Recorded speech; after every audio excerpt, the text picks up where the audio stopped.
welcome to the industry. It really got me deeply involved in a very interesting project. How do you use that rejection letter from FIFA as, I don't know, inspiration or memories or what? What did that mean? I mean, it was a catalyst to keep me going in trying to keep the dream alive. And I mean, I have rejection letters from other entities. I mean, back then it was, it was rare that there were Americans working in the football business outside of the fledgling MLS and so on, and especially going to Europe. So there weren't a lot of jobs to be had back then. So I consider myself extremely lucky to have had the opportunity to then go and actually work at FIFA for over 13 years. So this is interesting part of it, not just work for FIFA for all that time, but didn't you spend a number of years in Brazil getting ready for that World Cup in 2014? Yeah, roughly towards the end of 2010, right after the South African World Cup, FIFA set up a small office in Rio, managing to kind of oversee a lot of the marketing and some of the operational aspects of the Brazilian World Cup. Of course, there was a local organizing committee that was there, housed in the same building. But yeah, I was lucky enough to be appointed to sort of spearhead the marketing team in Brazil for 4 years until obviously the close of the World Cup in July 2014. Among the biggest events in the world, this World Cup in the U.S. will be probably the biggest, most lucrative, most attended, most watched sporting event in the history of humankind. But you work in marketing in these really large organizations. What are the challenges of marketing an event that is so well known, that is so omnipresent? What are those challenges? Well, when we talk about marketing, I think it's at least in my role, it's not so much like marketing of a cereal or a consumer product. It's more about the promotion of different aspects of the event. Helping the sponsors communicate their message to their customers, helping them drive association between their brands and the World Cup, helping the host cities drive their association between all of their initiatives and the World Cup. So it's much different than going out and trying to push products on people. It's really driving the attention of the World Cup towards those different stakeholders that are key components of the success of the event. Do you work with like the stadiums directly, some of the national sponsors? I'm trying to get a little bit of an idea of who some of the folks are that you're working with. In today's world, in my current role, it's more with some of the brands, yes, but mostly, at least myself, helping guide in different verticals some of the host cities of the event. How much do the local organizing committees, the local groups, how much can they? I don't know what's the simple way to put it, John. How much can they sell? How much inventory? I mean, how much can they market individually away from what FIFA does? That makes sense. Well, obviously, their goal is to market themselves as a city and to try to have a both have a legacy after the event and also now, especially with the draw around the corner, drive international attention to their cities to help promote the city as a destination. And part of that is the legacy aspect of bringing people and recognizing those cities post event to maintain tourism to those locations. That's part of the legacy of the World Cup. And and has been the legacy of the other events in the past. Brazil and South Africa are notable examples of bringing tourism beyond to some of the lesser recognized host cities after the World Cup. I think that's the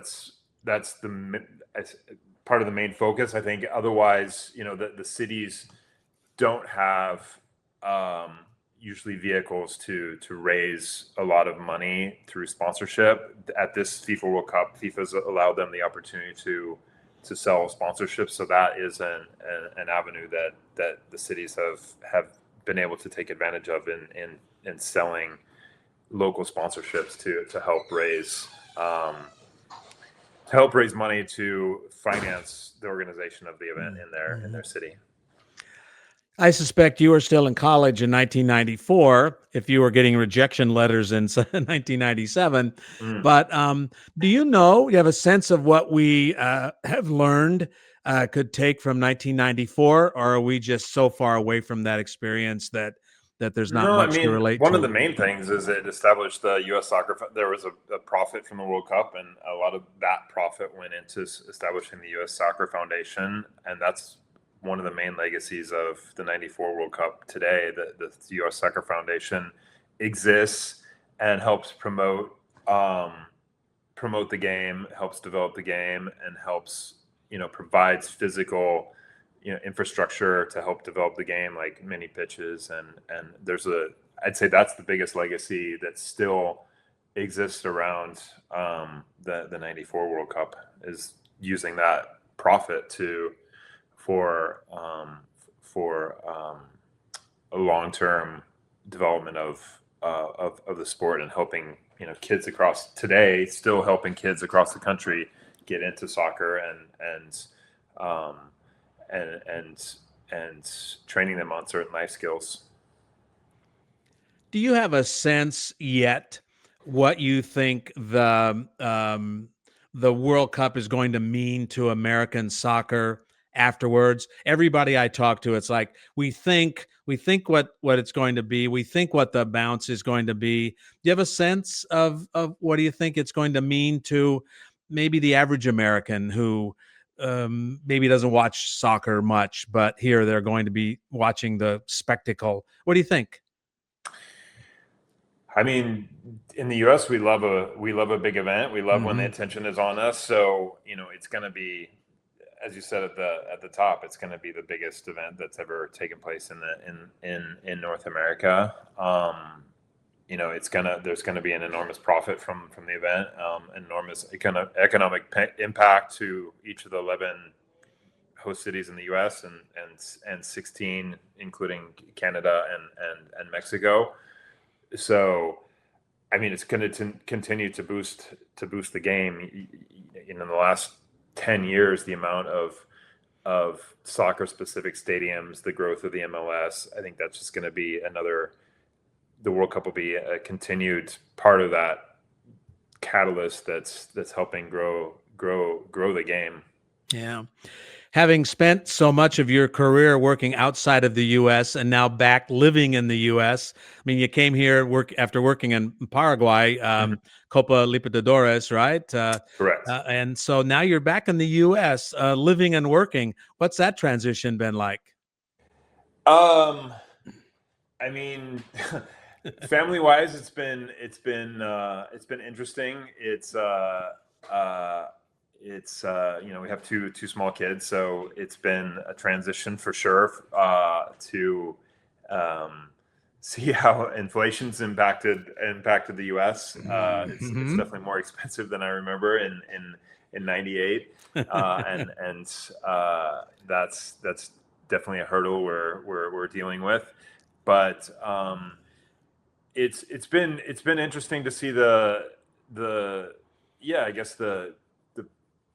prevalence of the game in the U.S. and the development of professional sports in general. It has there's such a consumption of it still in everyday life, and it's front of mind for so many people. I think that's been interesting to deal with and see how front of mind the World Cup is now that it's only 6 or 7 months away. Yeah, yeah. So what was it like working in South America? You lived in Asuncion, is that correct? I don't want I to did. give Yeah. too many secrets away here, but Yep. you lived in Asuncion for a number of years. What was that like for an American soccer guy working in South America? It was great because, I mean, the role I had there was working with IMG, and IMG had the rights to help Conmebol sort of relaunch the Libertadores and Sudamericana tournaments, their club competitions. They had a lot of issues prior to 2015, and the incoming president, Alejandro Dominguez, decided to launch a tender for a new agency to help them sort of re-commercialize and reorganize the event. There was quite of a revolution in changing the structures of the confederation. So it was great because in some ways it was going back to what team marketing was in the 90s, to sort of build up an agency inside the confederation to help them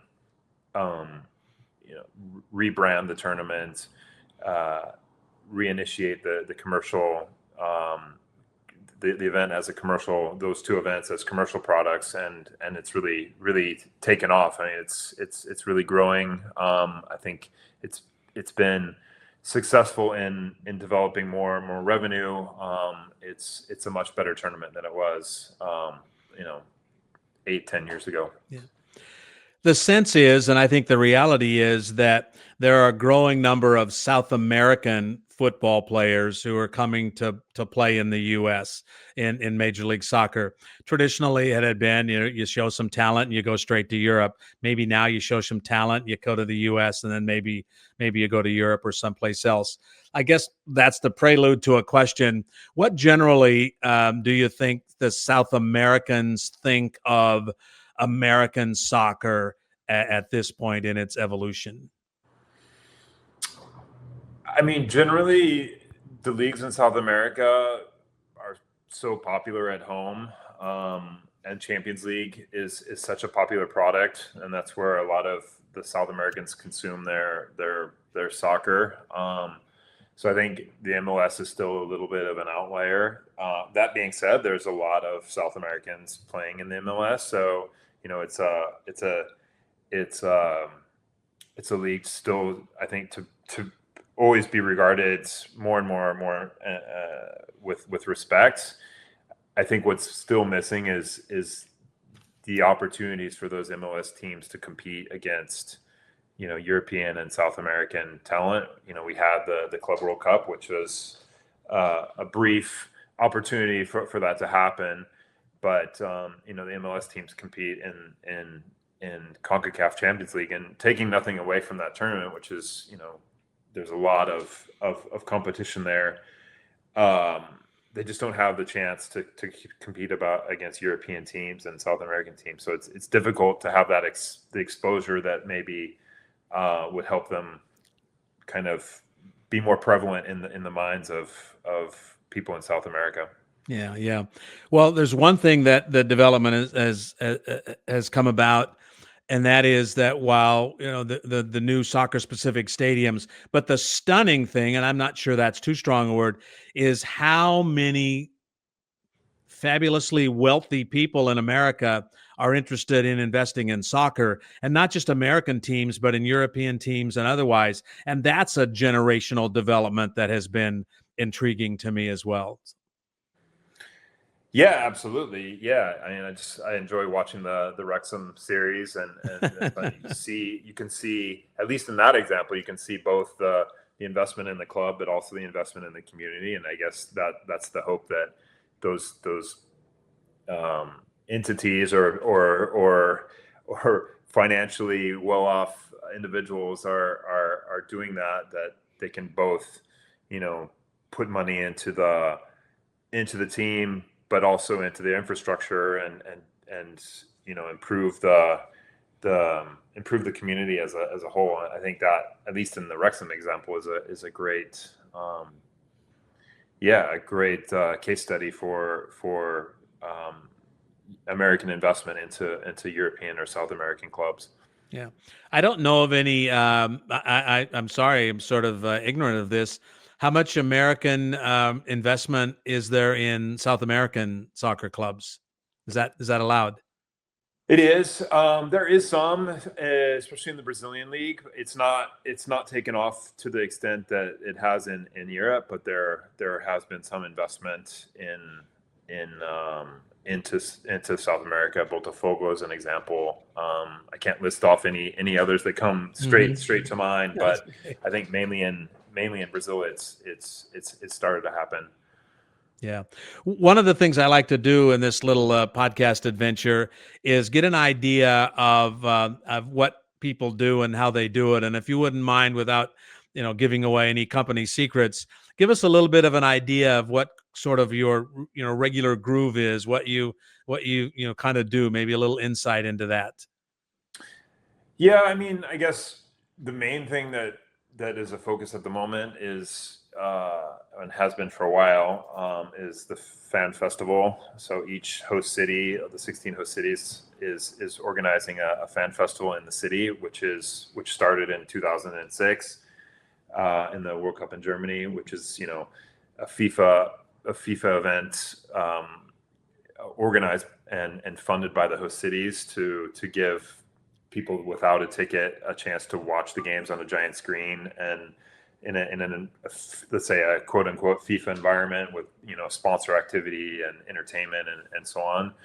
And I was responsible for that project at the 2014 and 2018 World Cup. So I'm lucky to be able to work with a couple of the host cities on helping guide them with their fan festivals. Obviously, each city has contracted with an event agency that will contract the entertainment and put up the scaffolding and put up the fencing and do the F&B. But I'm in the middle there, kind of using my experience to help guide them on some best practices and helping them understand the sort of the FIFA environment.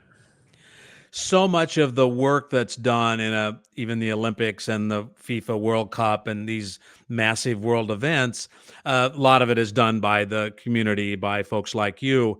What is it that then FIFA oversees? Once the tournament starts, then what is FIFA overseeing? I mean, they've sold the rights and they've Well, managed it. So what do they do then? yeah, well, it's a good question. Well, this time around, it's pretty much everything. The previous model was that FIFA would run certain aspects, but then there would be a local organizing committee that would be tasked with the majority of the operational aspects of the tournament. This time around, instead of FIFA funding an organizing committee, FIFA decided we're going to do everything ourselves. So they've opened a very big office here in Miami, actually an office in Mexico City, an office in Toronto to manage all the operational aspects of the tournament themselves. So they've got more than 2,000 employees, and we'll have another couple thousand event time employees that will work through sort of April to July. So they've taken on an enormous task here to really run things on their own, which again is a very different model than the past, where the host association would have established an organizing committee and done a lot of the things themselves on FIFA's behalf. And what FIFA's done now too is as we're going forward, is to have these tournaments shared by one or two or three countries, neighboring countries. What's the philosophy of that, do you think? Well, there's a political aspect of it as well. Of course, trying to share the riches with more than one confederation or more than one host association. And also the fact that I think there's an economics piece to it as well, that the tournament growing to 48 teams, it's a big ask for any country. Even for the U.S., it's a lot of not only stadiums, but immense amount of logistics and movements, and it's a lot of people from abroad coming into the country. So it's a lot to take on for any one country. It's not to say that the U.S. couldn't do it, or the Mexico couldn't do it, or Canada couldn't do it on their own. It's just it's a large ask, and I think that has a big is a big component of why it's going to more than one country, and will go to 3 countries in 2030, plus Paraguay, Argentina, and Uruguay to currently host one match each. So, and I think there's also the economic aspect of it is a stadium piece. Both Brazil and South Africa are good examples of countries that host the World Cup, that built stadiums for the event, and some of those stadiums are not being utilized to the extent they could be today. So I think also FIFA has recognized, look, we should maybe try to spread this out a bit and not force countries to renovate or build so many new venues, to try to bring down the cost of hosting a bit. So I think that is a reason why that this is taking place in 2026, will take place in 2030. Obviously, in Saudi Arabia in 2034, they're a unique host, and will be tasked with building many venues, but they have, let's say, maybe a different economic situation that they're able to develop that many venues, and I think they'll use that as a catalyst to further develop their league. Yeah. And it's all but certain, hasn't been finalized, but it's all but certain the 2031 Women's World Cup will be shared among 4 teams in the U.S. Is it Costa Rica, Jamaica? And Mexico. Yeah, it looks like. Who's it? Yeah. Yeah, it looks to be USA, Costa Rica, Mexico, and Jamaica. I think it's unclear at this point how many host cities, and how many matches each country would then host. That'll be sorted out later, but yeah, it's an interesting makeup of 4 host countries. Yeah, well, it'll be easier for East Coast people to get to Jamaica than it will be from, New York to LA, probably. I don't know that for sure, but Sure. I would guess, yeah. For you to go to Jamaica from Miami is easier than going to LA. Yeah, it's a pretty quick trip. It's quicker to get there than to Omaha. As we wrap this up, Jay, what is it about this job, working in football for as long as you have, that sort of gets you out of the house in the morning? What is it that really is like, wow, this is what I love about this work? I think it's many things. Ultimately, it's being able to be part of the world's largest event, and seeing the path that it develops, to get from an initial hosting agreement or contract between FIFA and the host nation, to seeing the matches kick off in the stadiums 4, 6, 7 years later. I think it's quite an amazing journey, and to see all of the different components that have to work together, whether that's sponsors or broadcasters or the member associations or FIFA or the government, and how all those things kind of converge on the stadiums when the tournament starts is quite fascinating to see develop. I have to believe that year, and then sometime about like right after the Super Bowl or something in the U.S., it's going to be like everything's just going to be like fast, rapid, huh? For you guys? Yeah, I mean, it already is. Yeah, we're down to the 6-7 months before it starts. December 5th is a big date, because that's the date of the final draw. So the cities then will know shortly after the draw which teams are going to be coming to their cities, at least for the group stage.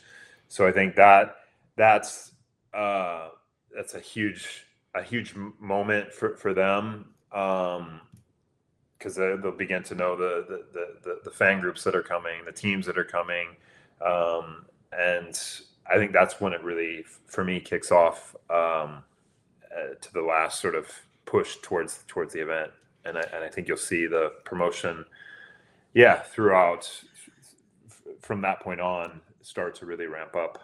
So maybe your last break between now and August is Thanksgiving. Sounds like. Yeah, Thanksgiving, Christmas. I think it'll. But there'll be a big push right after that towards June 11th. Well, Jay, thanks a million for your time. I appreciate it. It's always interesting to learn John. about these things. Nice to talk to you again. Nice to talk to you. Thanks. Jay Neuhaus is the Senior Vice President for Event Consulting for Playfly Sports. And as we have learned in the last 25 minutes or so, he's involved in a whole lot of stuff that's going on in world football.